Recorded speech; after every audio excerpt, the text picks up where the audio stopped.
I want to get your opinion on something.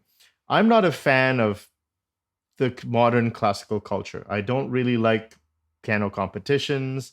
I really wish, like, if there was a piano competition, I would like that they improvised something at the competition. Yeah, let's see your improvised fugue, or let's see your composition, or let's have a sight reading contest. Like, it's just a lot of things you could actually do in a competition that would be creative and actually really fun. Instead, it's just playing the same piece very fast with no mistakes. I just want to get back to the culture that really rewarded creativity and rewarded. I feel like we don't have that anymore. I feel like if we're doing that, we're fighting against the current. That's what I get this sense. And I always feel like for young pianists, there's this pressure to prove yourself in some sort of competition.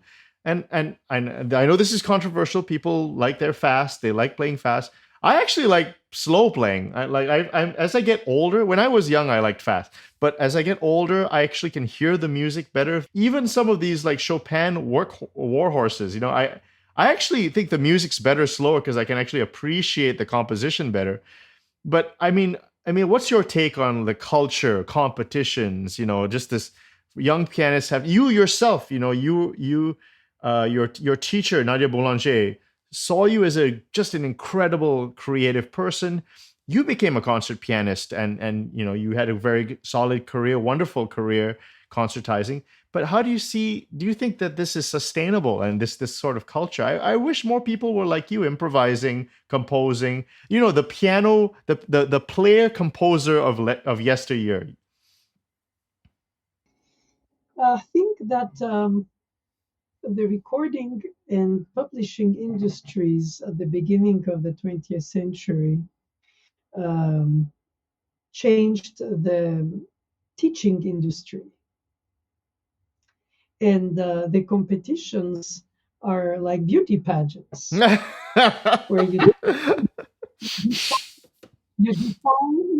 define canon of that is desirable, and everybody tries to match it in order to look the most alike possible, and then therefore meet the most jury members' agreement, so the lowest denominator, which is to play clean,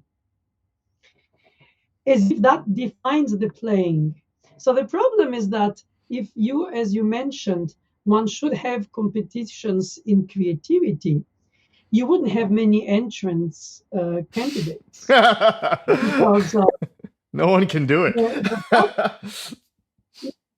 It's because even if when they were, let's say, intuitively young and ready to develop these qualities in them, if they had whoever had that calling, it was stifled by being told, don't lose your time with this, learn this, pass this jury exam. And so that's how we get to the point where we have this industrial quantity of production of performers who, in order to be classified, which is meaningless, but is done because there's no objectivity in subjective opinions, that somebody is number one and number two, etc., at some point, at some place. And then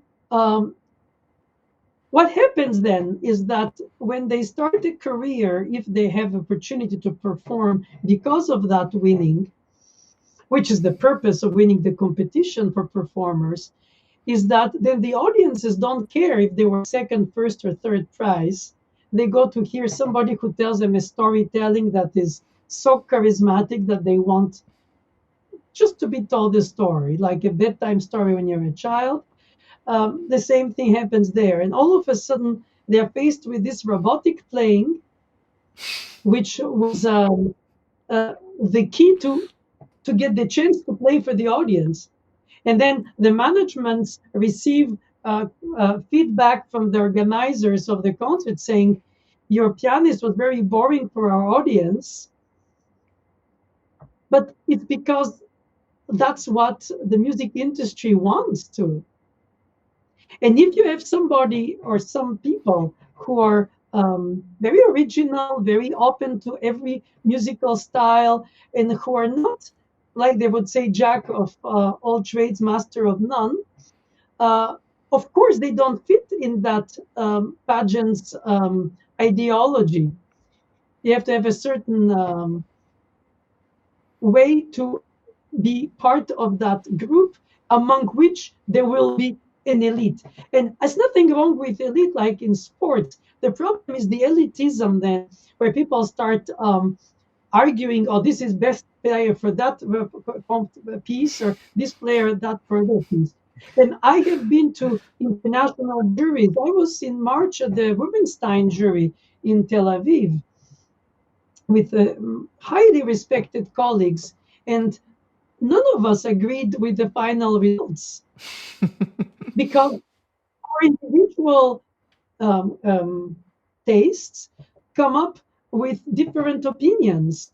And that is why we are a group of musicians who agree to disagree. And ultimately, the people who will play concerts because of this competition will then discover while they develop their career what it is to contact audience, how the charisma with the playing the piece for an audience is another level of communication and connection than playing it for people who know the piece, like the jury members.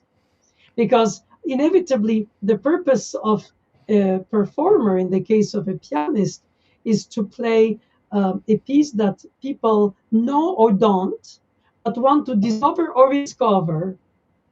Whenever you play it in front of a jury, you play for people who know the piece, who already have a very clear concept of the piece, and who most likely won't like the way you approach it, because you cannot convince all these people very intricate things that are personal. And so I think it's important to have a mentality which I carry since my teaching of Mademoiselle Boulanger, with my childhood already with her, which is I prepare to love. I'm expecting to be convinced by alterity. In other words, I don't expect them to think, understand, and play the piece like I do. I want to be convinced by a student, by a competitor, by anybody. I don't go to a lesson with an idea that I'm going to, no matter what they do, I'm going to just deliver my system and say, do like me. I rather discover what it means to them. And I can say, this is, you should think about differently, but the piece goes there, and how do you go there? And so I try to bring them to their own realization of what it means to tell their own narration telling of the same piece. And the problem very often, as you mentioned with the competitions, is that they standardize a lot of that. And the publishing companies and the recording companies make it very standardized. And if somebody tries to be different, it's going to appear at worst or at best being irrelevant or completely crazy or untaught, like who plays like this, or it's not supposed to be like that. And you hear so many people say that. And to an extent, eccentricity can be also the case of somebody's opinion. When Gould played the Brahms concerto with metered trills conducted by Bernstein told the audience he's against the approach, but he's the guest soloist. So this is already taking the responsibility to accept the alterity. And the problem when you're teaching very often is that it's easier to say, play like me, and I don't have to explain why. And then when you go to competitions, you want to hear who will most or best translate the musical charisma of the piece or the narrative drive of the piece beyond the notes. You know, It's that unfortunate that people who Emile, win don't always. I was just thinking that there's this pressure that if you're working with a young pianist and their careers in front of them. And I just, if I were a fly on the wall, I was just thinking, here's a great musician, incredible musician, Emile Naoumoff. And he has so much to share, but the culture has sort of, there's a culture that all teachers who could, like, for instance, how would Nadia Boulanger exist in this world right now? Like, she would obviously reject this world, I think. Right? What would she have to do with this sort of industrial complex of this factory of just mechanized, that just I churns think, out. yeah, I understand. When you cannot change the system, then get out of the system, right? Yeah. I strictly believe that I was in a privileged situation while on much pressure as a child to study so intensely with somebody so knowledgeable and so old, and keep the taste of it without to be, let's say, shut down in my own creativity or something. And so if I want to translate that intensity, that time that it takes to grow the musicianship rather than just demonstrate it in concerts right away, um, cannot be applied fully with each student. But I still believe that the concepts of it Mm. in the inner world that you help them develop for themselves is the true respect for them. And if they'll do it partially or later, when you meet them at 20 or at 30 in their life development as an artist, they may say, oh, I wish I learned that earlier, or I wish I developed that this way. No regrets. It's about giving the opportunity to encourage and be very strict, but at the same time, always be capable of being surprised about the human brain that is able to process a lot of things even later. And the problem is that the system of the competition ends the opportunity for this lottery around the early 30 age.